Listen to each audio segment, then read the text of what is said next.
Sancai literally it means the three powers.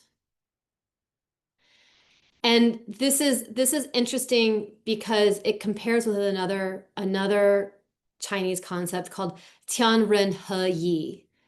Tian, Tian, Ren.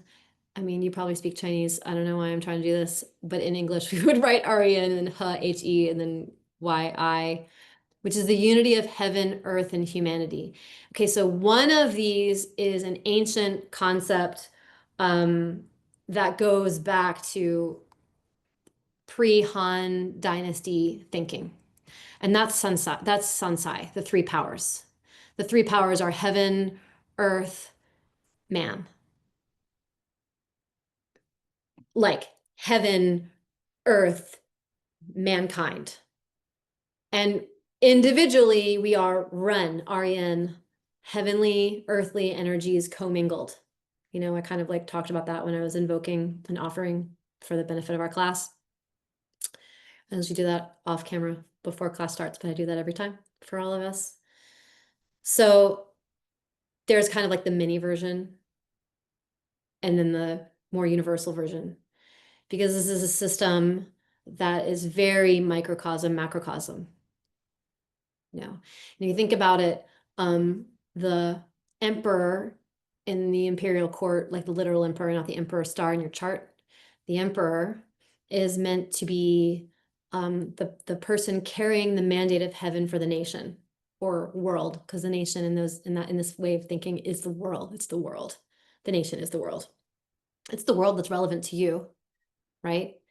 This is similar to the meaning of the emperor in your chart, which is the emperor of your world, your personal dimension, your personal realm.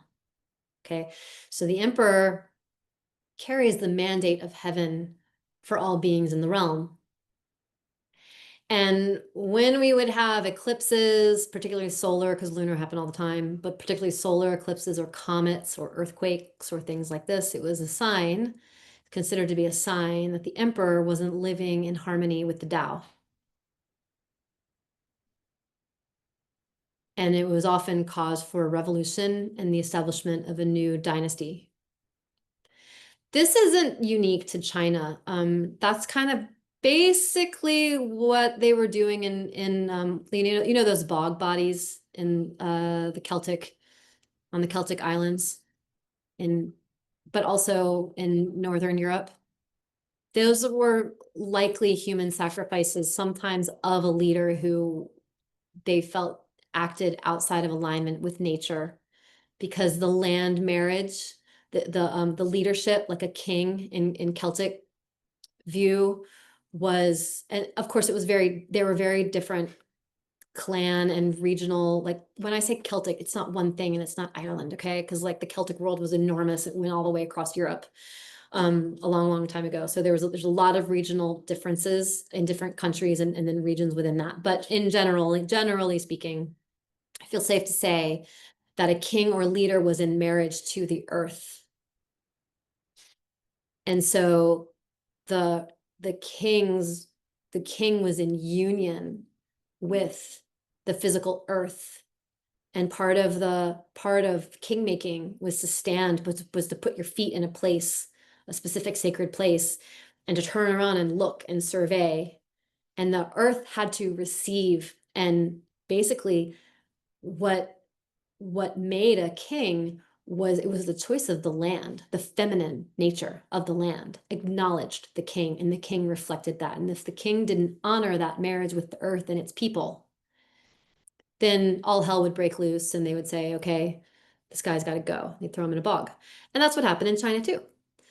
It's interesting because if you look at the stone circles and the dolmens and the different sacred structures that we know so little about, in Europe all the way over into like Turkey, we have these similar structured astrogeomantic sacred spaces that acknowledge that we are beings on the compass and they're doing compass magic, and it's the same.